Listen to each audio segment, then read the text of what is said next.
ایک تو ان سے اسپیکرشپ چھن گئی ہے. اچھا وہ پہلے اسپیکر تھے پنجاب وہ اسمبلی کے؟ پنجاب مشترکہ پنجاب کے آخری، اور یہ جو اس وقت پاکستان کے بعد بننے والے پنجاب کے پہلے، پہلے. تو ان سے وہ چھین لی گئی جو وہ بیان کرتے ہیں تقریر میں. میرے لیے تو یہ ایک بڑی حیران کن بات تھی، انکشاف تھا. پھر اس پوری تقریر میں وہ بیک کر رہے ہیں، وہ ظلم بتا رہے ہیں کہ یہ جو مہاجرین آئے ہیں اور یہ جو انقلابی ایک اتنا بڑا ریاست وجود میں آئی ہے، تو اس میں ظاہر ہے ایک آدھ جگہ انہوں نے 60,000 گھرانوں کی بات کی ہے، وہ گھرانے جو لوگوں کی زمینوں پہ کاشت کرتے ہیں. تو اس دوران ظاہر ہے اتنی بڑی ہجرت ہو رہی ہے، اتنا بڑا ایک تاریخ کا بالکل واقعہ اتنا بڑا ہے کہ اس میں یہ 1-8% لوگوں کا کسی کو پتہ بھی نہیں کہ ان کے ساتھ کیا ظلم و ستم ہو رہا ہے. تو یہ بالکل ایک منفرد چیز تھی، اور ان کی شخصیت جو ہم نے پڑھی، جو سنی لوگوں سے، اس سے بھی بڑی کانٹرڈکٹ کر رہی ہے کہ وہ جیسے بالکل ٹوٹا ہوا آدمی نہیں، مایوس آدمی، وہ بتا رہے ہیں کہ یہ میرا کنٹریبیوشن ہے، یہ ہمارا کنٹریبیوشن ہے.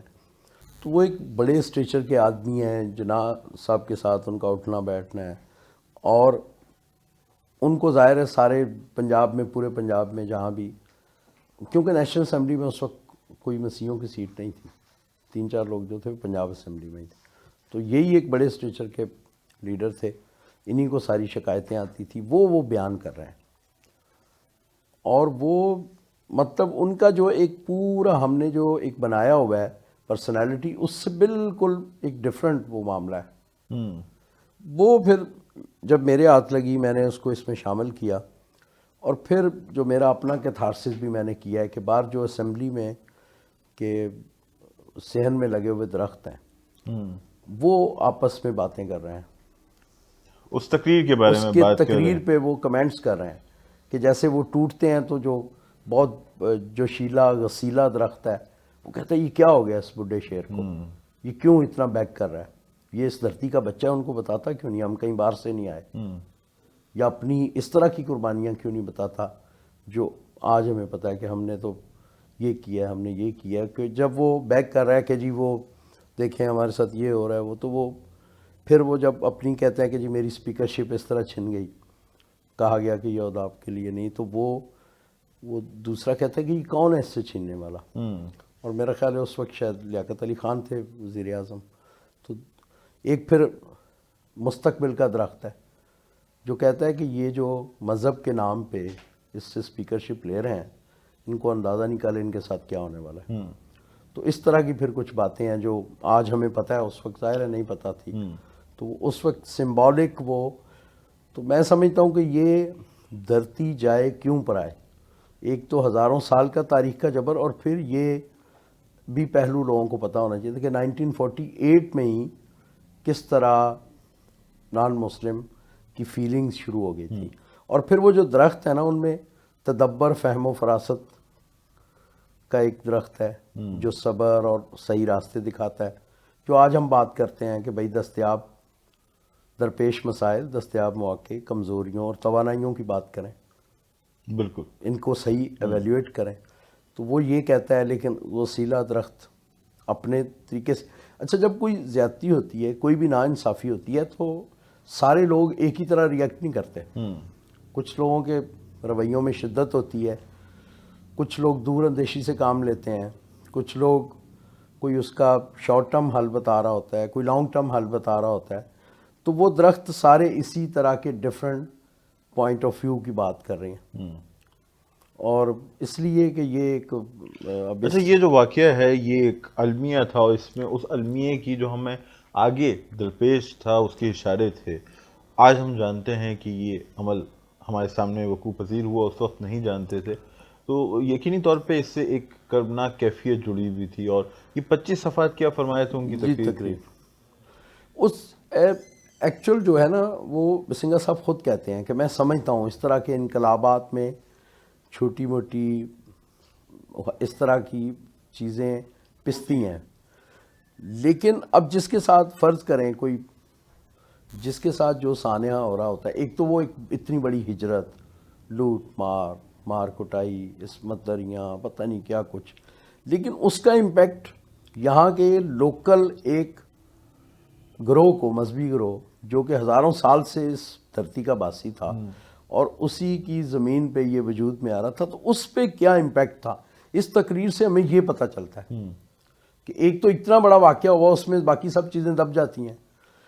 تو وہ پھر ایک درخت کہتا ہے کہ اس طرح کی گھاس جو پستی ہے اس پہ تو کوئی خشونت سنگھ، کوئی منٹو، کوئی قرۃ حیدر نہیں لکھے گی جو ان کے ساتھ ہو رہا ہے. اور ان کو جو آج زخم لگ رہے ہیں یہ مستقبل میں بھی مسلسل کریدے جائیں گے. صحیح. یعنی آج جو چرکے زخم لگا ہے وہ کریدا جائے گا. کریدا جائے گا. اور آج ہم دیکھ سکتے ہیں پلٹ کے کہ 1948 میں جو ان کی تقریر تھی اس کے بعد یہ واقعہ رونما ہوا. اچھا، اس میں تھوڑا سا موضوع تو بہت سنجیدہ ہے، لیکن میں آپ کی رائٹنگ اسٹائل پہ بات کروں گا کہ آپ کے ہاں درختوں کا جو تصور ہے وہ بار بار آتا ہے، اور اس پوری کتاب میں درختوں کو ہم کلام کرتے ہوئے دیکھتے ہیں. تو اس سے کیا آپ اپنی بات کہنے میں سہولت محسوس کرتے ہیں؟ ایک تو سہولت بھی ہے اور ایک سمبولک بھی ہے. یعنی ہمیں لوکل درخت مل جاتے ہیں، بچپن سے دیہاتی بیک گراؤنڈ کی وجہ سے کچھ اندازہ ہے کہ یہ لوکل درخت ہے، کیونکہ ہمارے بڑے بوڑھے درخت کے ساتھ ہی لگا دیتے ہیں، یہ دیسی ککر ہے، یہ ولایتی ہے. تو مطلب پتہ ہوتا ہے کہ یہ اچھا. پھر آج تھوڑی سمجھ بوجھ آنے کے بعد بھی اندازہ ہوا کہ یہ فلاں جو درخت ہے اس کا آبائی علاقہ تو دوسرا ہے، یہ وہاں سے کہیں آیا ہوگا. تو وہ اس لیے سمبولک ایک بس بن یعنی اس میں بہرحال ایک علامت یہ بھی موجود ہے کہ ایک درخت جو ہے وہ باہر سے آیا ہوا ہے اور ایک درخت یہیں کا ہے، تو جو آپ کا پورا تصور تھا کہ اس دھرتی کے بیٹے ہیں اس سے ہی آپ اسے جوڑتے ہیں. اور لوکل پھر ایک اور بھی ہے نا کہ نارمل دیکھیں آپ، جتنے بھی ہمارے دوست احباب ہیں، مجھے بھی تھوڑا بہت گارڈننگ کا شوق ہے، تو ہم پام لگاتے ہیں، بڑا گرین گرین دکھتا ہے. نیم کو ہم بالکل لفٹ نہیں کراتے. حالانکہ اب نیم کو اگر آپ کو گارڈننگ کا شوق ہے تو آپ ذرا تھوڑی 2-4 منٹ نیم کو غور سے دیکھیں تو اس کے پتوں میں ایک عجیب سی کشش ہے، یا مجھے لگتی ہے ایک سرخی مائل سی اس میں سبزہ ہوتا ہے. ٹھیک ہے، تو وہ لوکل کو ہم جو لفٹ نہیں کراتے، وہ جیسے کیکر ویکر آپ نے دیکھا کبھی کسی نے شوق سے لگایا ہو؟ صحیح کہہ رہے ہیں آپ. اس کی افادیت جتنی مرضی ہو، یا شیشم کسی نے شوق سے لگائی، ہم یہی دکھاتے ہیں اپنے گارڈنوں میں، یہ میں نے ملیشین پام ہے، یہ اس طرح کا کوئی پام ہے، یہ اس طرح کی چیزیں ہیں. نہیں، ہمارا میرے خیال میں مجموعی رویہ ہے کہ اپنی کیاری میں کھلنے والے پھولوں کے بجائے ہمیں دوسرے کا گارڈن اچھا لگتا ہے. جی. تو بہرحال اس میں آپ کا فریاد کے نام سے بھی ایک چیپٹر کا آپ نے اضافہ کیا جو سنگھا صاحب سے ہی جڑا ہوا ہے، نظم ہے. وہ انہوں نے جب یہ تقریر وہ ختم کرتے ہیں تو بعد میں انہوں نے ایک پنجابی نظم، اچھا وہ صاف نظر آ رہا ہے کہ جیسے فریاد ہے. نہ ظاہر ہے وہ کوئی شاعر تو نہیں تھے، وہ ٹوٹے پھوٹے لفظوں میں پنجابی میں، وہ بھی دکھڑا ہی ہے کہ ہمارے ساتھ یہ زیادتی ہے، یہ ظلم ہے، ہماری جو ہم نے فصلیں بوئی تھیں وہ ظاہر ہے پارٹیشن سے پہلے جو سکھوں کے ساتھ مل کے حصے ٹھیکے پہ بوئی تھی وہ آنے والوں نے لے لیا، ہمیں اس کا حصہ بھی نہیں ملا. اس طرح کے وہ جو بالکل چھوٹے چھوٹے مسائل ہیں ان کو ہائی لائٹ کر رہے ہیں اس نظم میں. تو وہ بھی ایک فریاد ہی ہے. تو میں نے وہ بھی ڈال دی کہ تاکہ کوئی بھی اسٹوڈنٹ جب ہم ایک پورا اس کو ایشو دے رہے ہیں کہ یہ معاشرتی بیگانگی، پاکستانی جو مسیحی ہے یا جو بھی نان مسلم ہے یا جو بھی ایلینیٹڈ فیل کرتا ہے، تو اگر کسی کا اس سبجیکٹ میں انٹرسٹ ہو تو پھر اس کے وہ پورے تناظر کو دیکھے کہ ایک تو ہم نے کہا جی انویڈرز نے جب سے کیا وہ چھوٹا موٹا اس میں ذکر ہوتا رہا، لیکن 1948 کا یہ ایک مستند ڈاکومنٹ مل گیا تو یہ بھی اس میں شامل کر دیا تاکہ کوئی بھی تاریخ کا طالب علم یہ اندازہ کر سکے. یعنی حوالے کی حیثیت ہے اس کی. لیکن آپ نے اس کو الگ چیپٹر کیوں کیا؟ اس میں کیا آپ کو لگا کہ زبان جو انہوں نے برتی ہے، جو احساس ہے، کہ اس کو الگ چیپٹر کے طور پہ کیا جائے؟ وہ پنجابی ہے، پھر اس کا ساتھ میں نے اردو ترجمہ کر دیا کہ وہ ظاہر ہے وہ تقریر تھی، تقریر میں پھر جگہ جگہ وہ جہاں وہ رکتے ہیں تو کوئی غصے کا درخت، صبر کا درخت، مستقبل کا درخت، اس پہ کمنٹس دیتے ہیں، وہ بھی پڑھنے والے ہیں. ظاہر ہے وہ میرے کے تھارسز ہے. تو اس کے بعد وہ جب وہ ختم ہو جاتا ہے تو پھر وہ نظم ہے ان کی تقریر کے بعد، تو اس کو میں نے علیحدہ فریاد کے نام سے علیحدہ آپ نے شامل کیا. اچھا، جیسے میں نے آپ سے کہا کہ دھرتی جائے کیوں پرائے کے جو دوسرے ایڈیشن میں اس میں کئی تاریخی حوالے ہیں، لیکن اس سے پہلے میں تذکرہ کرنا چاہوں گا اعظم راز صاحب کی اس کتاب کا جو انگریزی میں ترجمہ ہو چکی ہے. دھرتی جائے کیوں پر آئے کہ کا انگریزی ترجمہ ہے Neglected Christian Children of Indus, a thorough analysis of the condition of Pakistani Christians, is the long-awaited English translation of Azam Merad's celebrated book Dharti Jaye Kyun Par Aaye. Real-life stories illustrate social discrimination suffered by the children of the Indus Valley in present-day Pakistan.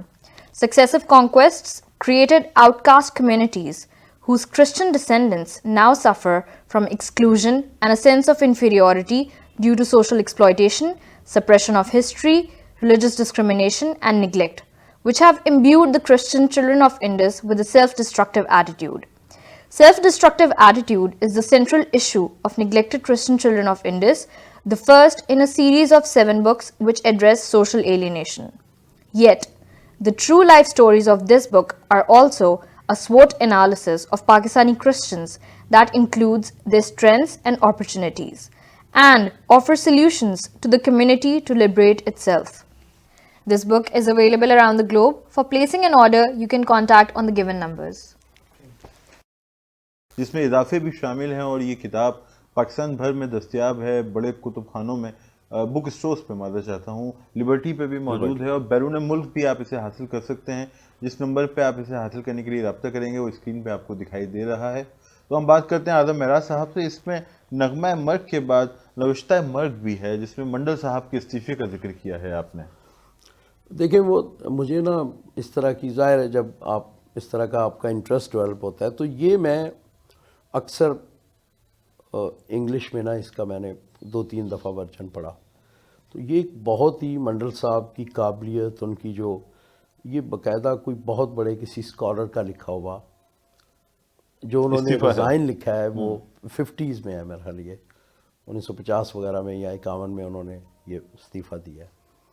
اور جوگندر ناتھ منڈل ہمارے پہلے وزیر قانون, symbolic پہلی وہ ہماری assembly کے president وہ تھے, اس کے بعد قائد اعظم سے منتخب ہوئے تھے.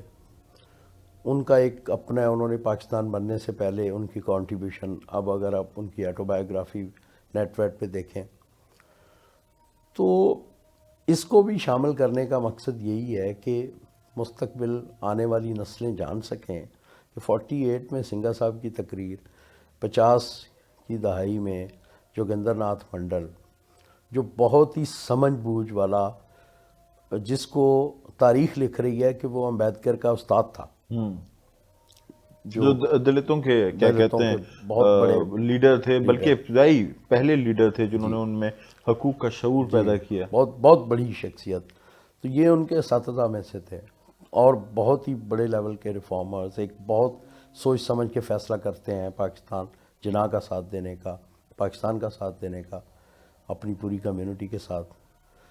اور وہ ان کا جو ریزائن اکثر میں نیٹ ویٹ پہ انگریزی میں دستیاب تھا, تو میں سوچتا تھا کہ اگر اس کا کوئی ترجمہ, تو وہ ظاہر ہے ترجمہ 1-2 دوستوں کو کہا نہیں. پچھلے دنوں میں نے ان کے نام سے ہی چھاپا ہے اس کا ترجمہ, ان صاحب کے کریڈٹ کے ساتھ ہی جنہوں نے اس کا ترجمہ جی ترجمہ کیا. تو وہ کسی نے, عابد محمود صاحب ہیں, عابد محمود صاحب. تو یہ ترجمہ جب مل گیا تو میں نے کہا اس کو بھی شامل کرنا چاہیے. عابد محمود صاحب نے یہ کوئی آرٹیکل لکھا, اس میں انہوں نے پورا, شاید ہم سب پہ اچھا یہ چھپا 2 قسطوں میں, تو وہ میں نے اکٹھا کیا, اس کو کمپوز کروایا, انہی کے نام سے ترجمہ چھاپا. کیونکہ میرے خیال میں یہ جو میرا سبجیکٹ ہے, اس کو سمجھنے کے لیے یہ دونوں ڈاکومنٹ انتہائی ضروری ہیں کہ آخر کیا ایسے حالات تھے. آج میں بھی کہتا ہوں جی یہ بری بات ہے, معاشرے سے بیگانگی نہیں ہونی چاہیے, لیکن ایک تو تاریخ کا جبر, بہت قدیم تاریخ کا جبر, پھر اس ریاست کے وجود میں آنے کے بعد سے کیا ایسے سلسلے شروع ہو گئے کہ ایسے لوگ رونا پیٹنا شروع ہو گئے جو کہ قائد کے بازو تھے. یعنی اس میں کوئی شک نہیں ہے کہ ان دونوں شخصیات کو آپ فاؤنڈنگ فادرز میں سے کہہ سکتے ہیں, کیونکہ یہ وہی سنگھا صاحب ہیں جنہوں نے پنجاب اسمبلی میں تارا سنگھ, ماسٹر تارا سنگھ کے اس نعرے کے جواب میں کہ جو مانگے گا پاکستان وہ جائے گا قبرستان کے جواب میں کہا تھا کہ ہم سینے پہ گولی کھائیں گے, پاکستان بنائیں گے. اور اس کو بیک کرنا پڑ رہا ہے دولتانہ کے سامنے اور دوسرے اس طرح کے یونینسٹ جو اس وقت کے حکمران تھے, اور جوگندر ناتھ منڈل ریزنز بتا رہا ہے کہ میں اس وجہ سے جا رہا ہوں. وہ انہوں نے کلکتہ میں بیٹھ کے لکھا تھا وہ استعفیٰ. منڈل صاحب نے وہ بنگلہ دیش جو کہ ان کا اوریجن تھا وہاں سے وہ اس طرف چلے گئے ڈھاکہ سے, اور وہیں سے انہوں نے پھر انہوں نے ڈیٹیل ساری اپنی ریزرویشنز یہ لیکن میں نے اس میں تھوڑی سی ایک, آپ اس کو بدتمیزی کہہ لیں, لیکن ان کا استعفیٰ تو ایز اٹ از ترجمہ اس میں ہے, شامل ہے. لیکن پھر میں نے اس میں تھوڑا اپنا جو میری جو فیلنگ ہے, ظاہر ہے اتنی بڑی شخصیت ہم اس پہ اس کو تنقید نہیں کہہ سکتے, لیکن ایک پہلو میں نے بیان کیا ہے, وہ یہ ہے کہ جب وہ فکشن اگین کہ وہ کلکتہ میں بیٹھے استعفیٰ لکھ رہے ہیں تو ان کے اس گھر میں لگا ہوا کسی پیڑ پہ اوپر پرندے بیٹھے ہوئے ہیں, جس میں کوئی بلبل ہے چھوٹی سی, کوئی رات ہوتا بولنے والے طوطے کو ایک وہ سمبل ہوتا ہے کہ جی بہت دانش کا, ہنس بھی ہے, راج ہنس بھی ہے. تو وہ نیچے یہ استعفیٰ لکھتے ہیں اور مطلب اونچی آواز میں پڑھتے ہیں, تو وہ پرندے بھی سن رہے ہیں. تو وہ پھر کہتے ہیں کہ یہ اتنا اسٹرانگ آدمی, اتنا بڑا نظریاتی آدمی جو بہت سوچ سمجھ کے فیصلہ کرتا ہے, یہ مجبور ہو گیا ہے کہ یہ یہاں آ کے بیٹھ گیا ہے. تو کچھ پرندے ان کو ڈیفینڈ کر رہے ہیں, لیکن کچھ پھر اس میں یہ نقطہ اٹھاتے ہیں کہ یہ کیا ان کی بہت بڑی زیادتی نہیں ہے, ان ہندوؤں کو یہ کس کے آسرے پہ چھوڑ رہے ہیں, کہ ان کا تو یہ اسٹیچر ہے کہ یہ فاؤنڈنگ فادرز میں سے ہیں, یہ آج بھی جہاں چلے جائیں ان کی آواز تو اپنی آواز ہے.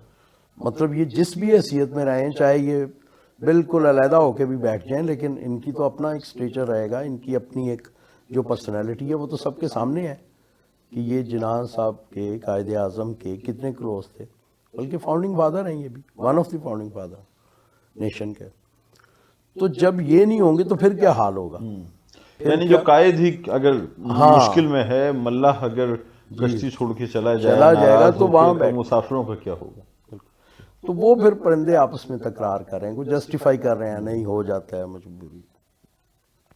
اب وہ اس کو آپ ایک بدتمیزی کہہ لیں یا ایک پہلو کہہ لیں کہ جس کا سینٹرل آئیڈیا یہ ہے کہ لیڈر کو بہت سوچ سمجھ کر فیصلہ کرنا چاہیے, کیونکہ اس کے فیصلوں کی بدولت جو اس کے پیچھے چلنے والے ہوتے ہیں ان کی پھر نسلیں اس کا خراج دیتی ہیں.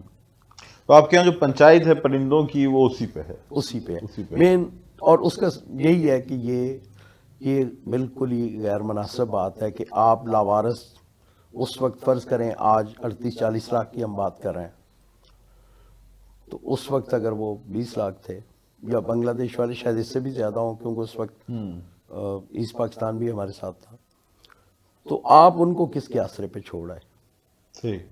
اس وقت اگر آپ نے جذبات میں فیصلہ, پھر ایک پرندہ تو یہاں تک کہتا ہے کہ کیا یہ کبھی ان سے معذرت کرے گا جن کو چھوڑ دیا ہے. استعفے میں ریزن تو لکھ رہا ہے, گلے شکوے تو بتا رہا ہے اپنے ساتھیوں کو, ظاہر ہے وہ ساتھی تھے نا, بالکل جو اس وقت کی قیادت تھی پاکستان کی, یہ تو ان کے ساتھیوں میں سے تھے, اپنے ساتھیوں کو بتا رہا ہے. لیکن جنہوں نے ان کے ڈیسیژن پہ لبیکا, ان کی آواز پہ ساتھ کھڑے ہوئے چلے, تو وہ ان کا کیا گناہ ہے, وہ کیا اب ساری عمر بھگتیں گے لیڈر لیس. اس کے پھر وہ یہی ہے کہ بہت سوچ سمجھ کر فیصلہ کرنا چاہیے, اور پھر کر کے اس کی پھر جو بھی کاسٹ ہو پھر لیڈر کو پے کرنے چاہیے. صحیح. تو ہم تو دیکھتے ہیں کہ آپ بھی ایک تحریک کی قیادت کر رہے ہیں, گو کہ آپ خود کو رضاکار کہتے ہیں, اور آپ بھی اسی راستے پہ چل رہے ہیں. یعنی جو آپ کے پرندے یہاں بات کر رہے ہیں, آپ کی اپنی عملی زندگی بھی اسی کا حصہ ہے کہ آپ اس کی قیمت بھی پے کرنے کو تیار ہیں, لیکن اپنی تحریک کو آگے لے کے جا رہے ہیں. تو اس کے لیے یقینی طور پہ ہم سب کی جانب سے اعظم بھائی کے لیے نیک تمنائیں اور دعائیں ہیں, خراج تحسین ہم انہیں پیش کرتے ہیں. آپ اس میں سے کچھ پیس اگر ہمیں پڑھ کے بھی سنانا چاہیں, چونکہ کافی سارے حصے ڈسکس بھی کر رہے تھے جو ہائی لائٹ ہوئے ہیں. اس میں ایکچوئل دیکھیں, میرا اور کسی بھی جو سیاسی تحریک ہوتی ہے یا کوئی بھی اور کسی قسم کی تحریک, اس کو ہم تحریک ایک فکر تو کہہ سکتے ہیں، لیکن جو ایک سٹینڈرڈ قسم کے ہوتے ہیں نا فارمیٹ، اس تحریک میں ہم کسی کو نہیں کہہ رہے کہ کچھ بہت بڑی قربانیاں دیں.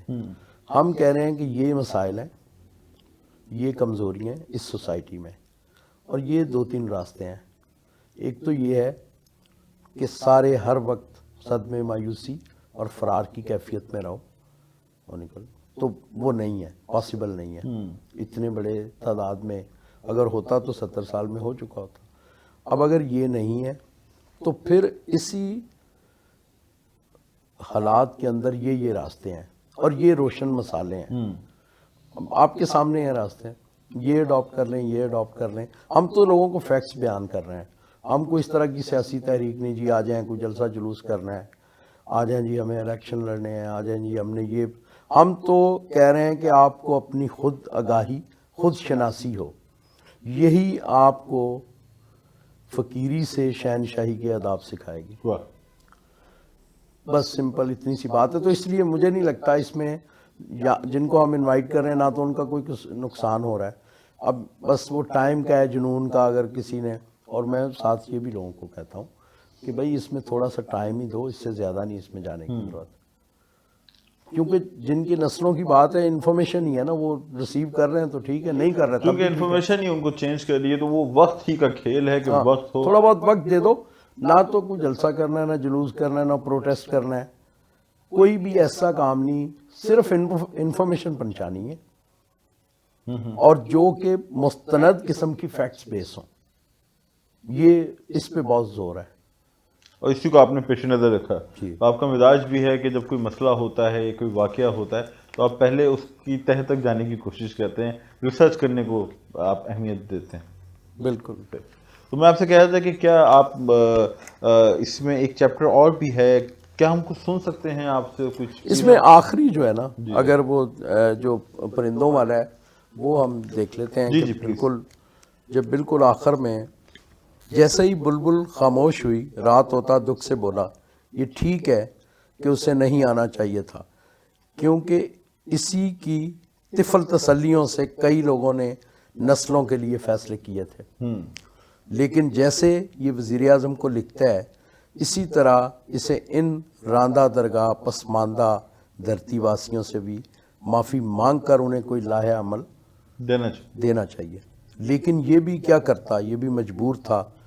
بلکہ مستقبل میں نظر آتا ہے کہ جناح کا پاکستان بھی وہاں کی اشرافیہ کے لیے چراگاہ ہی ہوگا، جہاں وہ صرف ہوس اقتدار اور زر کے لیے ہی رہیں گے. باقی ہر طرح کی اشرافیہ لوگوں کی زندگیاں جہنم بنا کر اپنے خاندانوں کے لیے جنت نظیر معاشروں میں محفوظ کمین گاہیں بنائیں گے. لہٰذا اگر یہ تھک گیا ہے تو یہ کوئی بڑی بات نہیں. بس ان پر ترس آتا ہے جنہوں نے اس کی دانش کی بنیاد پر فیصلے کیے. بوڑھا ہنس خاموشی سے بہت دھیان سے یہ سب سنتا تھا. ایک بڑی لمبی آہ بھرتا اور کہتا، اسی لیے سیانے کہہ گئے ہیں کہ رہنماؤں کو فیصلے سوچ سمجھ کر کرنے چاہیے، اور فیصلے کرنے کے بعد پھر ان کا پیرا بھی دینا چاہیے. پھر چاہے ان فیصلوں کی قیمت کوئی بھی دینی پڑے، ورنہ ان معصوموں کو یہ فیصلے بڑے مہنگے پڑتے ہیں جو اپنے لیڈر کی دانش پر اعتبار کرتے ہوئے ان کے فیصلوں پر اپنی اور اپنی خاندانوں کی زندگیوں کے فیصلے کرتے ہیں. یہ کہہ کر ہنس نے ایک لمبی اڑان بڑھی اور اڑ گیا. بہت خوب. آپ کے ہاں جیسے میں نے آپ سے کہا کہ لکھنے کے انداز میں جو فکشن کا رنگ ہے وہ آپ کی بات کو مزید دلچسپ، اثر انگیز بنا دیتا ہے. اور وہی پوری بات جو ہم کر رہے تھے اس حوالے سے منڈل صاحب کے استعفے سے متعلق، کہ جو لوگ پیچھے رہ گئے ان کا بھی ایک کیا ہوگا، اور جو لیڈر ہوتا ہے وہ اس پہ صرف اپنی ذمہ داری نہیں ہوتی بلکہ ان بے شمار لوگوں کی ہوتی ہے. اچھا، اسی کتاب میں جو اضافہ ہوا ہے اس میں دھرتی جائے کیوں پرائے میں ایک اضافہ کشمکش آپ کا مضمون بھی ہے. اس میں ایک اور چیز جو ہے کہ اسی پھر دوران ایک پرندہ حوالہ دیتا ہے کہ اس سے بہتر تو اس کا شاگرد رہا. امبیڈکر صاحب کا کیا ہوا تھا کہ وہ ساری عمر دلتوں کے لیے کوششیں کرتے رہے، ان کے لیے حقوق حاصل کیے اور بہت سے کیے بھی. لیکن انہوں نے ایک وعدہ کیا تھا کسی تقریر میں کہ میں ایز دلت نہیں مروں گا. تو وہ اس میں نے تھوڑا سا ان کا حرف دار مسعود صاحب کی جو کتاب پیچھے بھی ذکر ہوا تھا جی جی اس میں نے پڑھا تھا ان کے بارے میں. تو وہ انہوں نے باقاعدہ ریسرچ کی اپنے 2 لاکھ ساتھیوں کے ساتھ کہ ہمیں مسیحی ہونا ہے. پھر انہوں نے وہ کیلکولیٹ کیا نہیں یہ ہمارے لیے اچھا نہیں. سکھ ہونا ہے نہیں یہ ہمارے لیے اچھا نہیں. مسلمان ہونا ہے یہ اس طرح ہمارے لیے اچھا نہیں. پھر وہ میرا خیال ہے کہ اتنی بڑی کنورجن سیم ڈے وہ 2 لاکھ لوگوں کے ساتھ اپنی وہ بات پوری کرنے کے لیے کہ میں دلت کے طور پہ مروں گا نہیں. تو وہ بدھ ہو گئے تھے, بدھسٹ ہو گئے تھے. جی بدھسٹ ہو گئے تھے. تو ہی ڈائیڈ ایز. تو وہ ایک پرندہ کہتا ہے کہ اس کو اپنے شاگرد سے سیکھنا چاہیے تھا کہ جب وہ ریٹریٹ کی اس نے تو بگوڑوں کی طرح بھاگا نہیں, وہ تدبر والے جرنیل کی طرح اس نے ریٹریٹ کیا آہستہ آہستہ. یعنی اس نے جب اپنی پوزیشن بدلی کہ جنگ میں آپ کوئی بھی حقوق کی جنگ ہو کوئی بھی آپ ہار جاتے ہیں تو پھر ایک دم نہیں چھوڑ کے بھاگ جاتے, پھر اس کے بھی فہم و فراست سے فیصلے کرنے ہوتے ہیں. یہ بھی اس میں ان کا یہ آپ نے بہت اہم اس کا حوالہ بنایا, اس میں آپ نے اپنا نقطہ نگاہ بھی دیا. تو ہم اس پروگرام کے آخر کی جانب جا رہے ہیں. میرے علم میں نہیں ہے کہ ہمارے پاس کتنا وقت ہے, لیکن جو آپ کا مضمون ہے جس کا اضافہ آپ نے کیا کشمکش, مختصراً اس پر روشنی ڈالیے گا. میرا خیال ہے اگر ٹائم کم ہے کشمکش, کیونکہ پورے اس ایک سمجھیں کہ بہت ساری چیزیں اس میں ہم نے ایک ہی ڈیٹیل پروگرام, بہت ڈیٹیل پروگرام چاہتا ہے وہ. تو ہم اس پہ اگلے پروگرام میں بات کریں گے. ہم اسی پہ اپنا آخر کرتے ہیں کہ جو 2 تاریخی کردار آپ لے کے آ رہے ہیں اس کتاب کے ذریعے, تو اس سے آپ کو لگتا ہے کہ آپ کی بات میں جس میں جذبہ تھا, جنون تھا, دیوانگی تھی, ایک تاریخی حوالہ بھی میسر آیا ہے, وزن بھی پیدا ہوا ہے منڈل صاحب اور دیوان صاحب کا. جی میرا خیال ہے کہ اس سے ایک اس سبجیکٹ پہ جو بات میں کہنا چاہتا تھا وہ بات بہت حد تک مکمل ہو گئی کہ دھرتی جائے کیوں پرائے کی. بیسیکلی ہم نے اس میں ریزن ہی کھوجی ہیں. جی جی وہ چاہے نارتھ سے آنے والے لوگوں کے ظلم و ستم ہو, پھر مسلسل تاریخ کا جبر ارتقائی عمل طے کرتے کرتے اور آج تک جو بھگت رہے. تو اس میں یہ 1947 کے فوراً بعد کے حالات ان دونوں ڈاکومنٹس کی وجہ سے محفوظ ہو گئے اس میں. تو ظاہر ہے وہ ایک بہت بڑا حوالہ ہے, اور اتنا ٹھیک ہے یہ دونوں شخصیات بہت اہم ہیں پاکستان کی تاریخ کا, ایک ایسا حصہ ہیں جن کو علیحدہ نہیں کیا جا سکتا. لیکن میرا خیال ہے یہ والی چیزیں عام نہیں تھی. سنگھا صاحب کی تقریر تو دستیاب ہی نہیں تھی, اور جوگندر صاحب کی انگریزی تھی. تو انگریزی ہمارے معاشرے میں جتنی مرضی عام ہو گئی ہے لیکن ابھی اتنی عام نہیں ہوئی تو اردو یا مقامی زبانوں کی جگہ لے سکے. زبانوں کی جگہ لے سکے. تو میرا خیال ہے اس سے یہ اس کتاب کے ساتھ ساتھ یہ دونوں چیزیں بھی ایک جگہ یکجا ہو گئی ہیں, اور اس کے بالکل سیاق و سباق والی جگہ پہ ہو گئی ہیں جہاں وہ بالکل فٹ بیٹھتی ہیں اس خانے میں جو کھانا شاید اسی کے لیے. مجھے تو یہی لگتا ہے. تو جناب اعظم معراج صاحب ہمارے ساتھ تھے, تحریک شناخت کے بانی جو خود کو رضاکار کہتے ہیں, اور ہم آپ کو اس کشمکش میں چھوڑ کے جائیں گے کہ اگلے پروگرام میں جو 13واں پروگرام ہوگا ہم بات کریں گے اعظم صاحب کے اس مضمون پہ, طویل مضمون, اہم مضمون, کشمکش. تو دوستو یہ تھا آج کا پروگرام. فی الحال کے لیے اتنا ہی. اقبال خورشید کو اجازت دیجیے. خدا حافظ.